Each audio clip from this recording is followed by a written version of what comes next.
friendship that'll never ever end.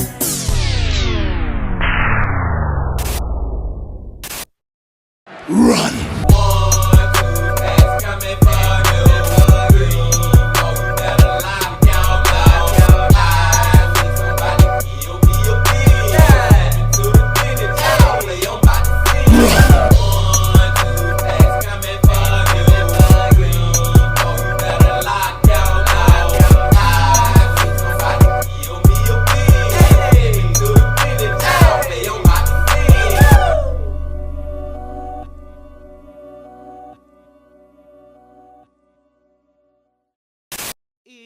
It's a beautiful day in the neighborhood.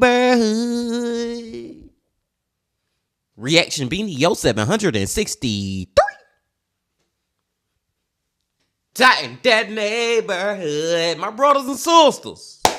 It is that time to get into another one of these true crime, horror, dark, deep, and mysterious, what the is going on type of videos. And today, we are going back to who? Kyle from Dire Trip. Back to Dire Trip, Bean Team. And the title of the video is The Onlyfans Girl Who Killed a Guy with Plastic Wrap. 10 strange and dark cases. Now y'all know how I love the 10 strange and dark cases from our boy Kyle, y'all. But I'm wondering, as far as this title goes, it seems very weird to me. It seems very unusual, because usually in this situation, it would be the guy who is killing the OnlyFans girl, you know what I'm saying? Suffocating her with some plastic wrap or something. But no, it's the OnlyFans girl killing the guy with plastic wrap, which makes me wonder, like, was this an accident? You know what I'm saying? Was they having freaky deaky front fun? You know what I'm saying? Getting them some, and it got a little too freaky and a little too deaky, and some kind of way he ended up suffocating. I don't freaking know, Big Team. As y'all can see, I'm already reading all the way into it, but we're about to find out. But before we find out, y'all know what y'all got to do. Get whatever you may need. Get what you need, please. We're back to Kyle from Dire Trip. Y'all got what y'all need. Y'all ready to go? Then let's go.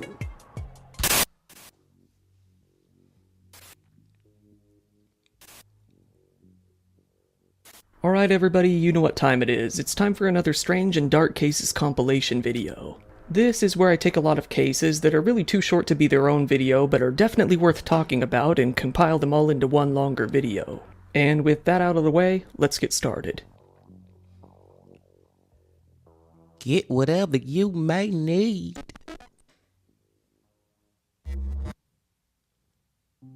Right off the bat, we've got OnlyFans girl kills man with plastic wrap. It seems like recently, the stories about strange and deranged OnlyFans girls are only increasing in number. A lot of people contribute that to the fact that, given how massively oversaturated the website is at this point, people usually have to do something pretty strange to stand out and make a name for themselves. Unfortunately, that has resulted in a lot of dangerous sorts of debauchery. In her normal life, Michaela Brachet Rylersdam seemed to be an average woman.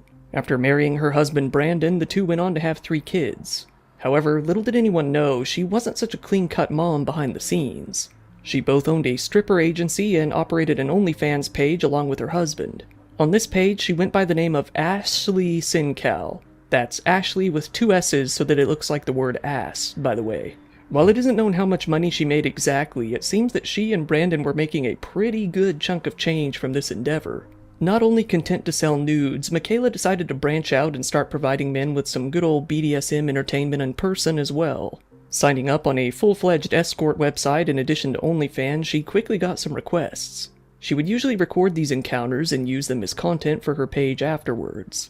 This only resulted in even more requests from other men and a need to keep ramping up the bizarre nature of the content to keep people interested. A 56-year-old man named Michael Dale reached out to Michaela and expressed an interest in appearing in one of her videos. He told her that he had a thing for being wrapped up in plastic wrap, telling her to, quote, wrap him up in saran wrap like a mummy. He also wanted her to glue his eyes shut and, for some reason, glue women's shoes to his feet as well. Michaela said The hell type of request do this man got going on, Bean Team? What type of fetish is this? What do you even call this type of fetish, man? This dude beyond freaky deaky with this ish. This dude, not only did he want her to wrap him up, so that answers my question, you know what I'm saying? He the one who freaking wanted this to happen in the first place to him. And then, not only that, he wanted her to glue his eyes shut. Like, how do you get sexual pleasure from ish like that? Let's go. Said that would all be fine, so the two met up on April 17th, 2023, with the agreement that Dale would pay her a whopping $11,000 to perform the act.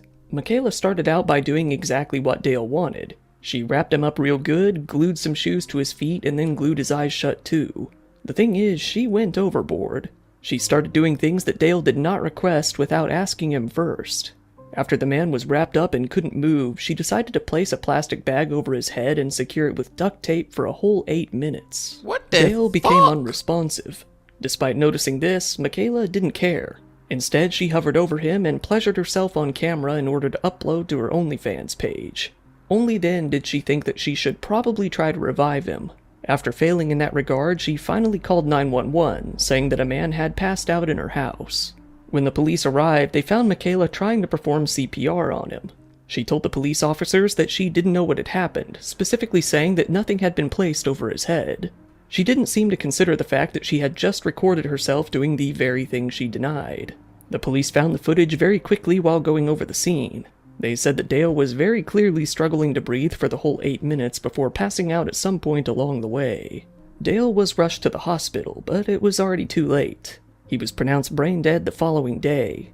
The decision was made to take him off of life support, and he passed away very shortly after. Michaela handed her phone over to the police. Her messages did clarify that Dale had indeed requested to be saran wrapped and glued, but they couldn't find anything about placing the bag over his head in his requests. She also lied and told the police that it was her very first time engaging in BDSM-type behavior, likely hoping that she could claim that the whole thing was purely an inexperienced accident. The investigators were very disturbed with the deranged video she had taken of the ordeal, saying, "He had duct tape over his mouth, a plastic bag over his head, more saran wrap around that, and then duct tape wrapped around his face and head, securing all the layers to his head. He also appeared to have had saran wrap wrapped around his neck tightly."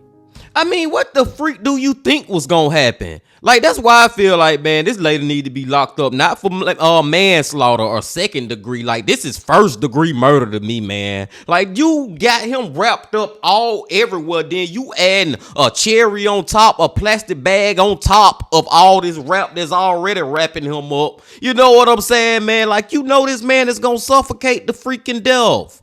And you had him like that for 8+ minutes. It took a while, but Michaela, now 31 years old, was finally arrested in February of 2024 and charged with second-degree murder. She still denies putting the bag over Dale's head or securing it with duct tape despite it being on video. She pled not guilty and continues to maintain that she didn't do anything wrong. Either way, she was thrown into jail where she was to be held without bail. The case is complicated due to the fact that Dale really did reach out to her and request that she did about half of the things that she did that night, but the prosecutors have said that there is zero evidence that he ever consented to her doing anything to obstruct his breathing, to put a bag over his head, or to put tape over his mouth. None of that was on his list. Michaela's attorney disagrees. He has said, "There was no intent to kill and no attempt to cover this up. She acted appropriately when she realized this was a problem. There is definitely a consensual element. Not only something he consented to, something he was actively seeking." Shortly after the incident, OnlyFans terminated the Ashley Sincal account. She never got to upload Dale's videos before the police intervened. Michaela is still being held without bail at the Las Colinas detention facility. It seems that she will have her first hearing sometime in 2025. No, man. First of all, I disagree with her getting second degree. I would have gave her first degree, Bean Team. But regardless of that, man, I just feel like she need to be locked up regardless. You know what I'm saying? More than anything, I just want her to be found guilty of this. Because her defense team trying to bring up the fact that Dale did want some freaky deaky-ish to happen. But I doubt that he ever wanted to suffocate to death. Like, she took that upon herself doing all that. Man, I don't know, Bean Team. Crazy freaking world that we live in. And that was just number one. Let's keep going, y'all. We got 9 more. And now we have mass murderer kills his wife while in prison. Whoa. Normally, when someone gets locked away for multiple murders, they're not really going to have the chance to kill again when they're behind bars. If they do, it's most likely going to be another inmate at the prison. Very, very rarely is it actually a member of their own family. David Brinson, a 54-year-old man, has been serving a life sentence in prison ever since 1994. That's when he was part of a robbery in which he personally gunned down 4 people. Ever since then, prison has been his only home, and that's never going to change. Still though, it appears that at some point he had gotten a wife despite that. Stephanie Dowells, a 62-year-old grandma at this point, would often go out to have conjugal visits with David. At Mule Creek State Prison near Sacramento, any prisoners who aren't on death row and aren't sex offenders are allowed to have what they call family visits. These visits only occur once in a while, but they're usually held in some private, apartment-like prison cell somewhere on the prison grounds. Sometimes they're allowed to be together for upwards of 40 hours or so.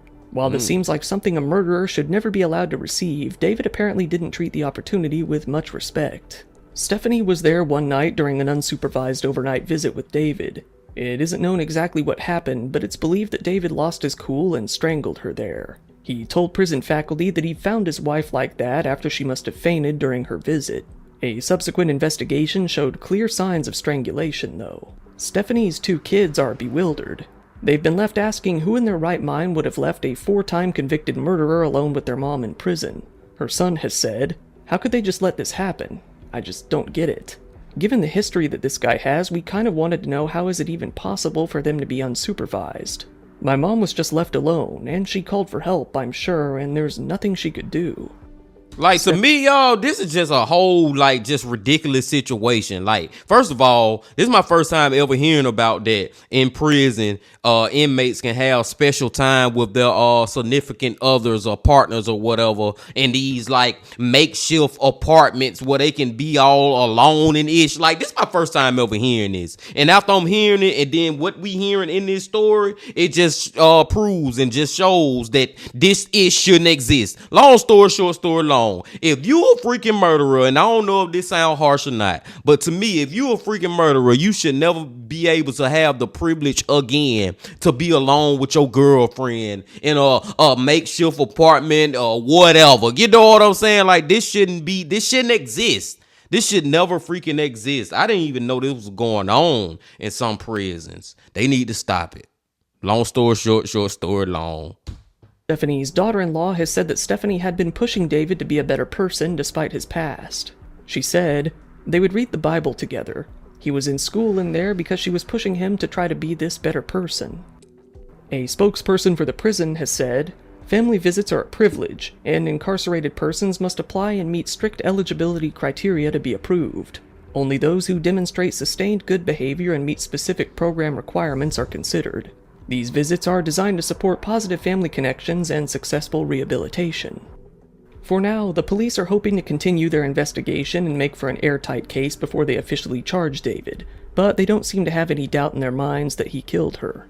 After all, he was the only person with her when she was strangled. The whole thing seems pretty open and shut. Even if he is charged, though, he's already in prison for life. Given that California doesn't have the death penalty, it's very likely that his situation won't change at all.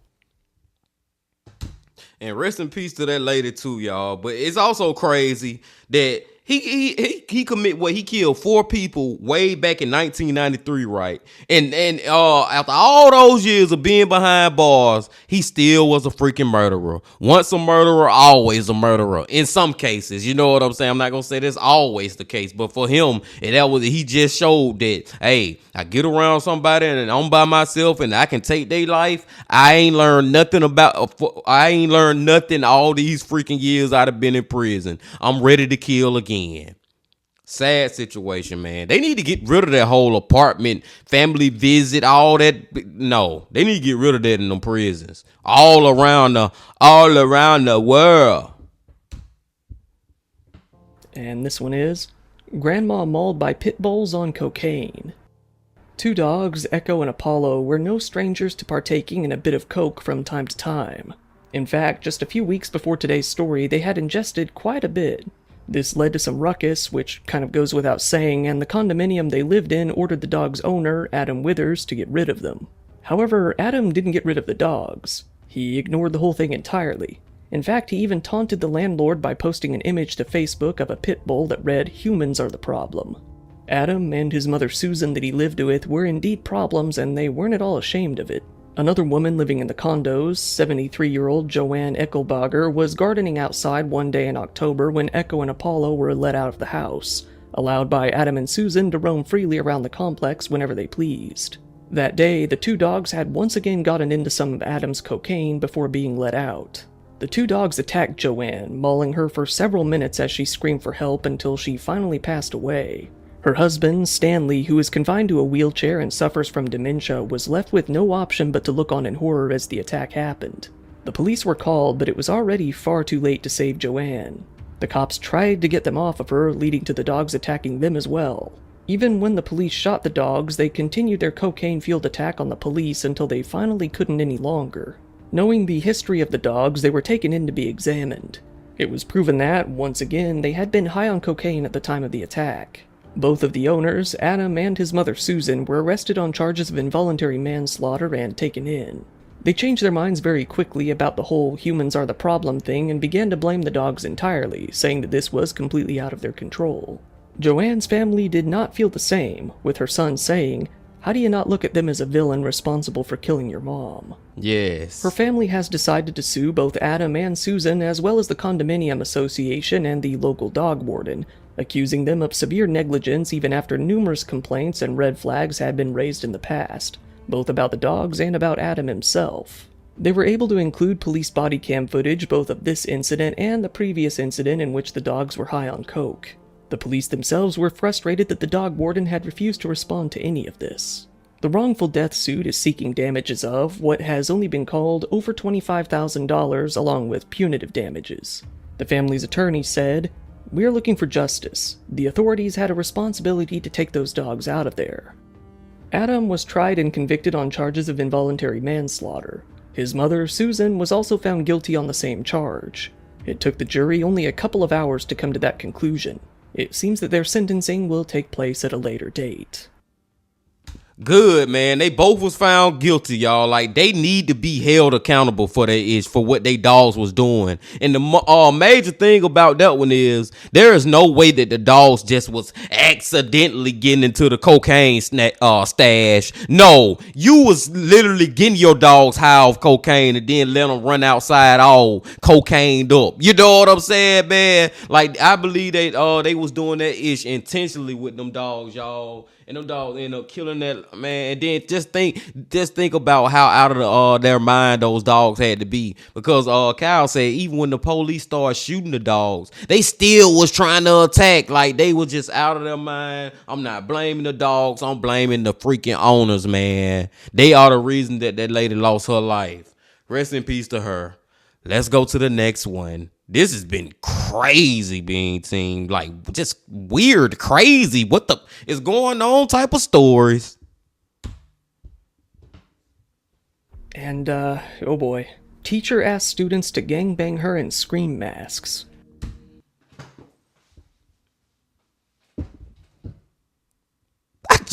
What I just said, man. What did I just say, B team? God damn, we going from crazy to crazier to crazy to like we just keep going crazier with it. What the hell did we just hear? I gotta take it back. Make sure I heard that correctly. And, oh boy. Teacher asked students to gangbang her in scream masks. Alright, here's one that I'm honestly not even sure I can get away with talking about. Worst case scenario, I guess it becomes a membership/Patreon exclusive, but let's hope it doesn't come to that. This story all started when a teacher decided to lose a bunch of weight, and let's just say she couldn't really control her desires anymore after that. A teacher in Indiana, 31-year-old Brittany Fortenberry, has just recently been hit with numerous charges related to her misconduct, creepy behavior, and full-on assault of a number of boys at her school. Working at Eminence High School in Martinsville, she has had at least 6, but possibly more boys come out and say that she had abused them in one way or another. Not only that, but her husband, Nicholas Fortenberry, was apparently well aware of her fascination with underage boys and allowed it to happen time and time again. But it gets even worse than that. Some of Brittany's victims have come out to say that she sent them nude photos and videos of herself over social media, which they were able to prove. They also said that, in a bid to groom them, she had spent hundreds upon hundreds of dollars buying weed, vapes, clothes, and various other gifts for them as well. One of them claimed that she showed off a pole dancing pole that she had installed in her house, even sending him photos of her, well, toys that she used when she thought of him. One of the boys was the son of one of Brittany's friends. Wow. She said that her son had received a multitude of messages from Brittany on Snapchat until he blocked her. She also showered him with endless gifts related to football, some of them being fairly expensive. All of this was so odd that his mother asked her son, frankly, if Brittany had ever done anything to him. She says that her son began to cry, saying that the creepy teacher had actually bought him a lot of drugs and alcohol to try to win him over. In addition to that, she had sent him an endless stream of sexual videos of herself that he was too embarrassed to disclose to his mom earlier. Some of the other victims said that their experience with Brittany was much more direct. One night, she urged 3 boys to say that they were staying the night at a friend's house, but instead come over to her place. She picked them up and took the 3 boys over to her home, some as young as 13, and asked them to, in her words, gangbang her. She oddly forced them to wear scream masks while doing so. It seems that, in the end, they agreed and it went through. One of the boys told detectives that they felt pressured, given that Brittany would buy them anything that they wanted. It seems that they couldn't continue after one incident where Brittany forced the boys to take mushrooms. When they didn't want to take them around her, she grabbed them by the arms and told them to just let it happen. When they still wouldn't take them, she instead mixed them into some food she gave to them. Wow. She even sent one of the kids a video of herself getting off on some underwear that they had left behind. One of the victims said that Brittany's husband, Nicholas, was completely aware of what his wife was doing. When the boys seemed to be unhappy with what had happened, this husband told him, straight to his face, that he would slaughter him in front of his whole family if he ever spoke up about what his wife was doing. See, that's why I feel like the husband need to be held just as much as accountable as her, or at least almost as much, because this lady here, it's one thing to do this to just one child, but she doing this to multiple children, and she doing it in the worst type of ways, and then she also doing it in a way where eventually she knows she was gonna get caught. She know this gig wouldn't go on for freaking ever. You know what I'm saying? So guess what they tell me? She don't care about getting caught. Like, this is just craziness that we hearing with this story, man.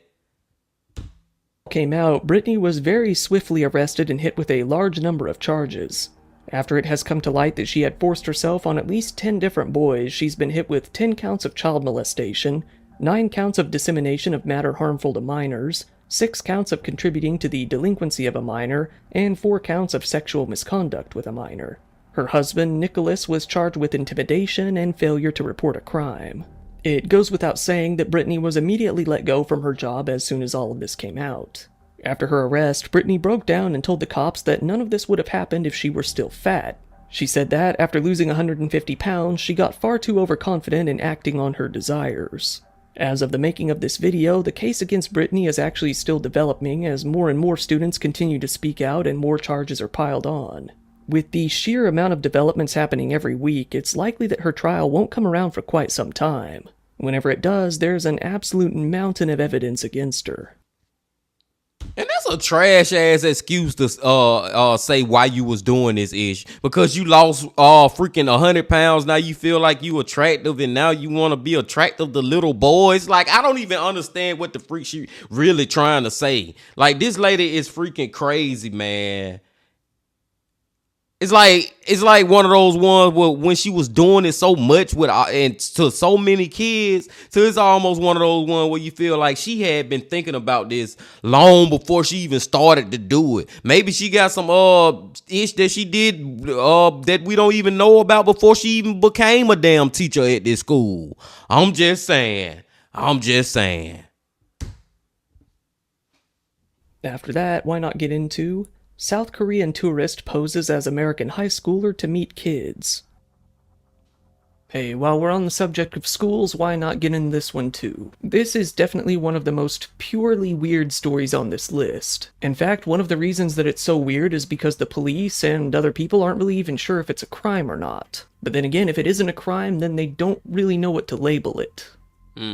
This story started when a South Korean man named Dong-ha Lee, who says he was 18 years old, got himself a 90-day tourist visa to the United States and set off on a journey. Almost nothing is known about who he actually is, what kind of path he took through the United States, or who he was staying with, or even if his age is accurate.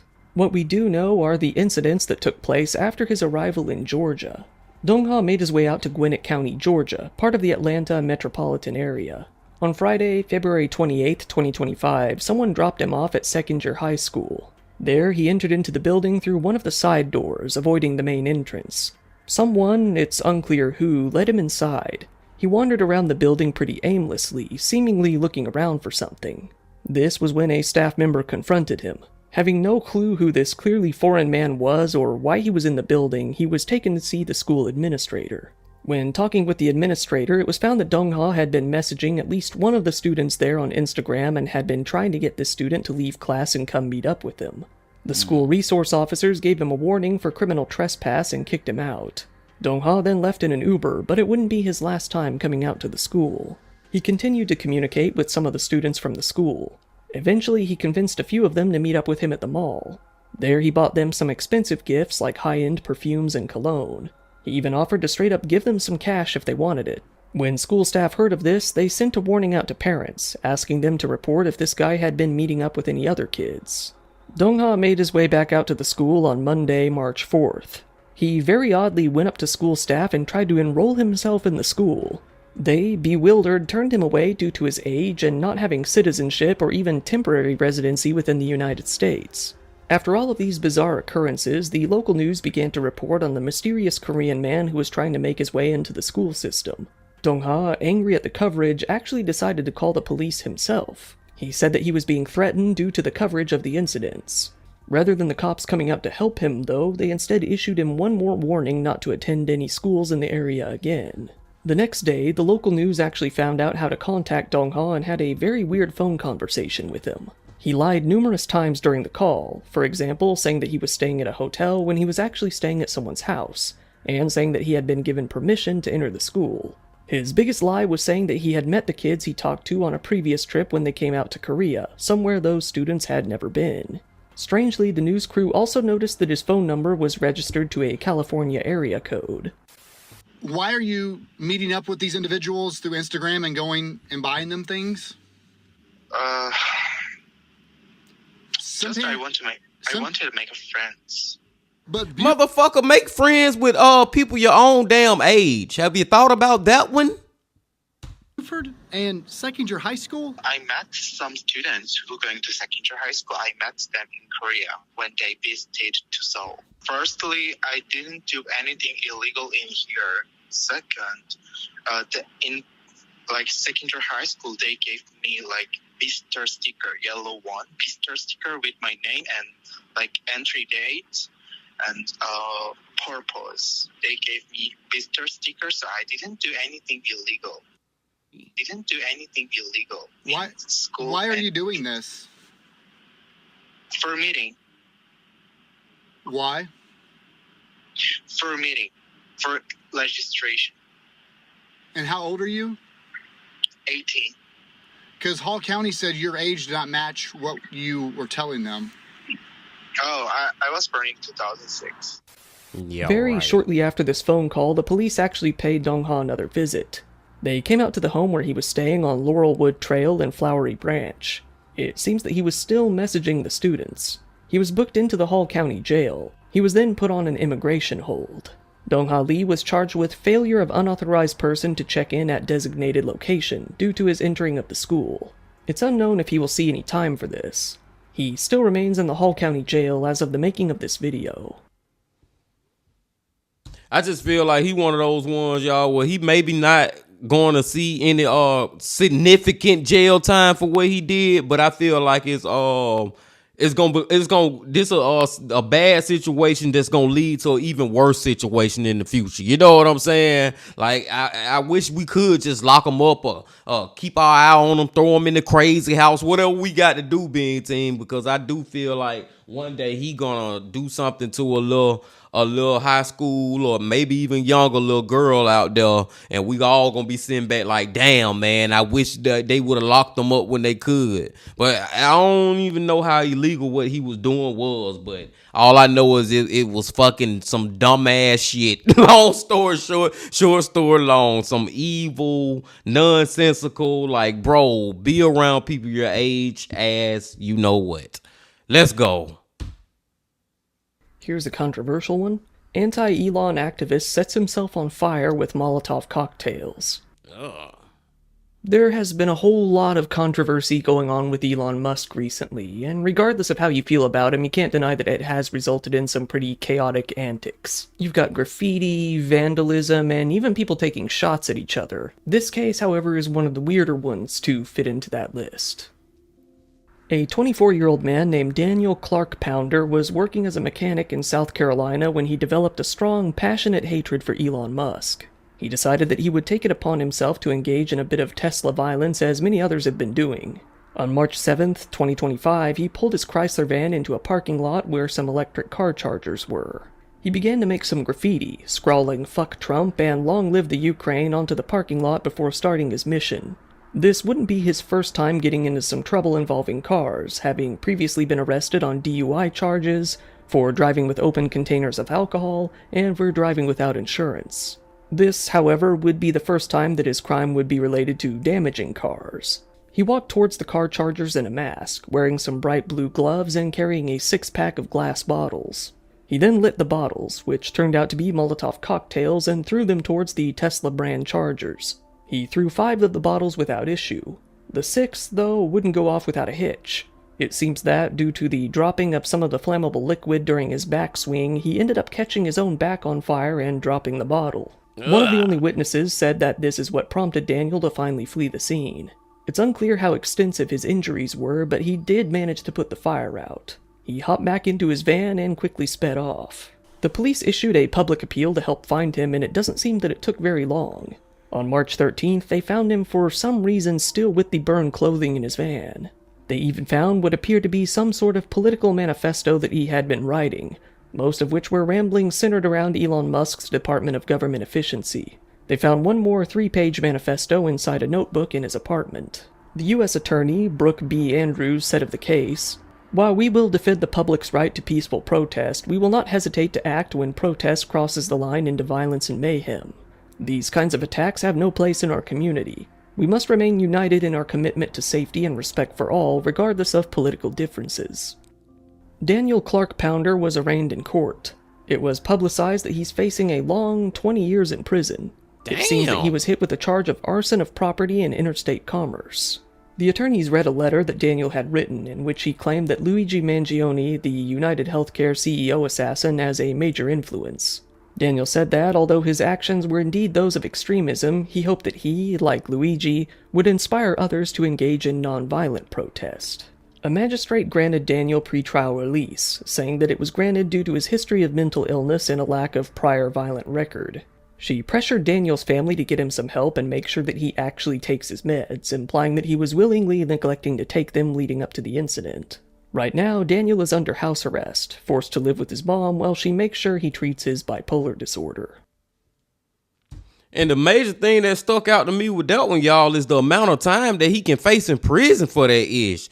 Kyle said up to 20 freaking years, man. I'm like, damn, I ain't expect that much time for that crime. You know what I'm saying? I mean, hey, to each his own as far as the judicial system, you know, as far as these sentences, they all seem random anyway, especially when we dealing with murders. You get 33 years, you get 8, you get 13. How about you? We gonna give you 23. You know what I'm saying? It always seems so freaking random anyway, but whoa, dude. And it's so crazy that it's over political stuff. It's so crazy that people get violent over some damn politics like that right there. Just a whole nother subject that I'm not gonna even get into, being team. Let's keep going. And this one is, janitor spread STDs by peeing in water bottles. This isn't even the first time on this channel that we've come across someone being a little bit of a piss miscreant, a pisscreant if you will, but this might be the only time anyone's actually gotten sick from it. Lucio Catarino Diaz was a 52-year-old janitor working at a medical building in Houston in 2022. Once a woman working in the same building noticed that her water had an odd smell, a sour taste, and a yellow tint, she immediately became afraid that someone had tampered with it. She said, "I felt disgusted. I raised it to my face, smelled it, and it smelled like urine." She decided to set up a hidden camera on her desk and leave a bottle of water out to see what would happen. It didn't take too long at all. When she reviewed the video later, it showed Lucio himself removing the bottle cap, shoving his wiener halfway into the bottle, submerging it in the water, and then fiddling around with it before putting it back. The police were called, and when they confronted Lucio, he fully admitted that he had done it. At least 13 times to different people, in fact. He said that he had done it with malicious intent and that it was some sort of sickness he had. While they didn't doubt that, it didn't really make them feel any sympathy for him either. It came to be found that at least 13 people who worked at the building ended up with either herpes, hepatitis A, or both after drinking the contaminated water. Some of them Now that's some low down shit right there, man. Giving people those freaking STDs like that just because of I don't know why you did it, but it's just like, dude, that is so freaking low down, man. He need to go to prison for some freaking years, man. Seriously. hadn't even been drinking from bottled water. They had only used the water coolers within the building. That meant that Lucio had likely been cramming his porker in there as well. Some of the victims have since went on to file a lawsuit seeking over $1 million in damages against both Lucio and the custodial company that placed him at their workplace. When it came to his trial, Lucio pled guilty to aggravated assault with a deadly weapon. To everyone's shock, he was given more or less a slap on the wrist. He was only sentenced to 3 years in prison, and allowed time served for the 2 years he had been in jail up until that point. Wow. So in the end, effectively, he was given a 1-year sentence and probation for giving all of these different people lifelong illnesses with possibly life-threatening complications. The victims... Hell no, now this dude ain't got enough time. You know what I'm saying, Bean Team? The one before this, I felt like, damn, he got more time than I expected. Well, this dude got less time than I freaking expected. He need at least 20 years for what the elf he just did to all those people. were outraged even further when, even after all of that, Lucio wasn't required to register as a sex offender. It's just so crazy, y'all. I was just joking about it, man. But you see the differences in how certain people get sentenced to this and certain people get sentenced to that. Like, no, man, that man giving people herpes, y'all. That's some issue you got to live with for the rest of your freaking life. Now we've got what you've been waiting for. Florida man bites his friend's ear off at the beach. Here we have yet another Florida man story. I really don't even have to look for these anymore by this point. I always just coincidentally come across at least 1 or 2 of them while I'm getting ready for one of these videos. So here's one to hold you over this month. A young 18-year-old man named Jack Turner decided to go partake in some St. Patrick's Day festivities at the Fort Myers Beach in Florida. It was here that he got into a fight with a man he knew named Juwan Black. During the scuffle, he began to hurl racial insults at Juwan as they fought. A video taken by witnesses showed Jack taking Juwan down to the ground, holding his face in the sand, and slamming his fists into the back of his head. After Juwan was down, Jack pulled his head up by his hair and bit down on his ear, biting the whole thing clean off. It was described by the police as traumatic auricular amputation. After that, someone finally stepped in and broke up the fight.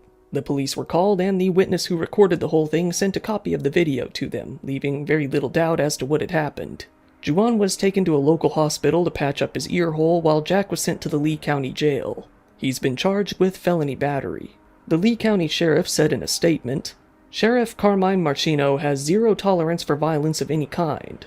Fort Myers Beach will continue to remain safe for all visitors and residents of Lee County." Like, what the freak was he on to just bite that man ear off like that? Like, seriously, was he on some freaking drugs or something? Like, was he that amped up? Then the craziest part is he know freaking all these cameras, all these people standing around. You know you being recorded. Why not only are you fighting and you beating this man up, but you're biting his freaking ear off. He got a felony charge for that, deservedly so. And now, Poland arrests Ukrainian woman selling 56 human kidneys.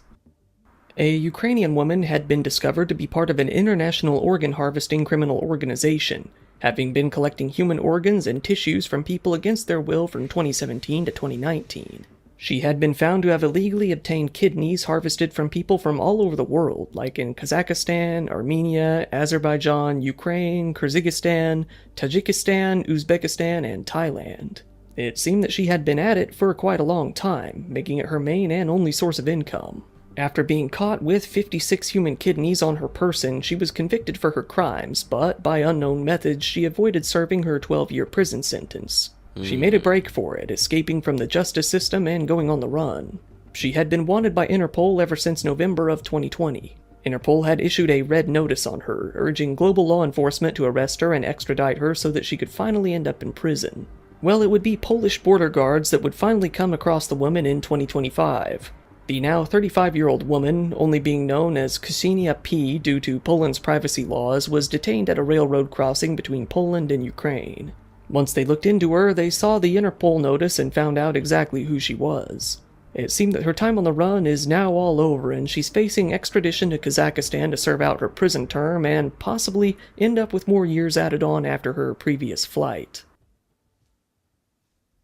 And I feel like she need to get more freaking years in prison. And she was getting away with it for a little minute, big team, for what, about 5 years? It happened in 2020, and she got back caught in 2025?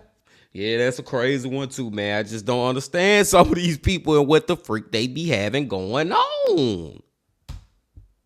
And, police dog loses bonus over workplace misconduct. And now we have what is probably one of the strangest cases of police misconduct in history, and it involves none other than a little corgi dog. The little dog, given the name Fuzai, meaning lucky boy, joined the police force at a small local public security bureau in China back in 2023 when he was about 4 months old. Given how small he was, he developed a talent for getting into tight spaces and sniffing out explosives. This got him a promotion to Reserve's Explosive Detection Dog in January of 2024. Now a little over a year old, he was winning a lot of favor both with the public and with his trainers. After not too long, he graduated to be a full-fledged police dog. Fuzai's story was being shared all over the Chinese side of TikTok, getting his own personal account by the Weifang Public Security Bureau. The account, called Corgi Police Dog Fuzai and His Comrades, got a pretty large fan base, sporting over 384,000 followers. In one video, Fuzai was praised for his contributions to the force throughout 2024 after completing several tasks given to him. He was awarded with a red flower, some toys, and some treats during his performance review. However, it wasn't too long after this that Fuzai's first major scandal came to light. He had been caught both sleeping on duty and peeing in his food bowl.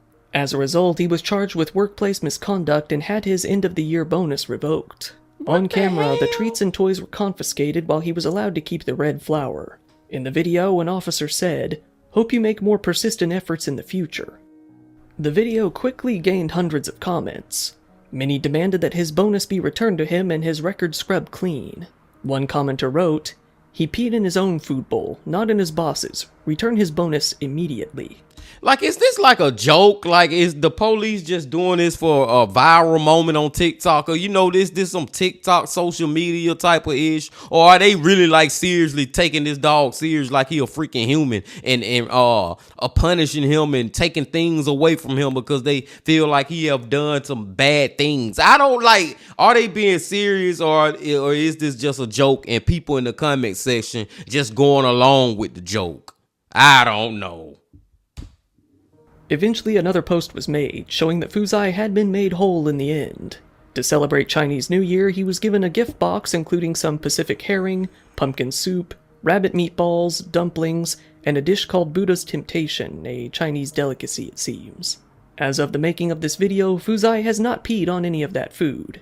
It appears he has learned his lesson. Shout out to Fuzai, man. Regardless of if it was a joke or not, at the end of the day, Fuzai, I think he getting treated well by that police department and his owners or whatever. And he got a huge fan base too.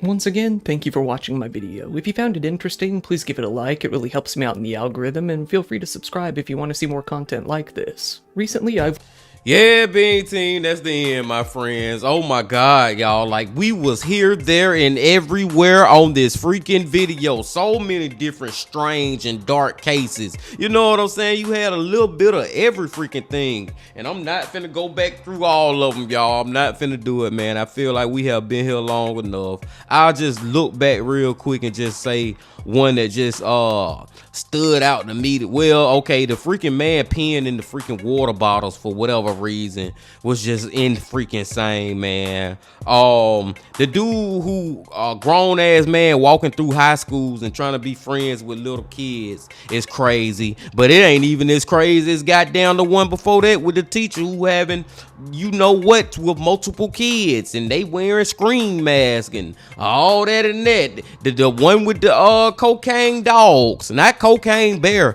cocaine dogs, and the dogs end up killing the lady. That was crazy too. The fact that these is a prison out here that allows people to be one-on-one with these family visits in these apartment complexes, makeshift, I should say, apartments, and that dude end up killing that lady is just crazy. And we started off with the craziness. We started off with the craziness with the OnlyFans model who decided to add layers upon already layers of freaking plastic wrap over this man and end up suffocating him to death. Long story short story long, BT, man. It just was a crazy video, but it was a great video from our boy Kyle, and I was happy to watch it with my brothers and sisters.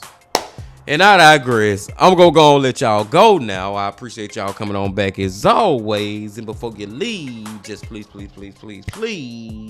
hit that like button, comment, subscribe, and do all that if you ain't did that yet. And remember this: love, peace, and happiness. Stay safe. Don't stop. Keep going. Yeah. If you're feeling lonely today, come along and throw your cares away. We're really glad that you're our friend, and this is a friendship that'll never ever end.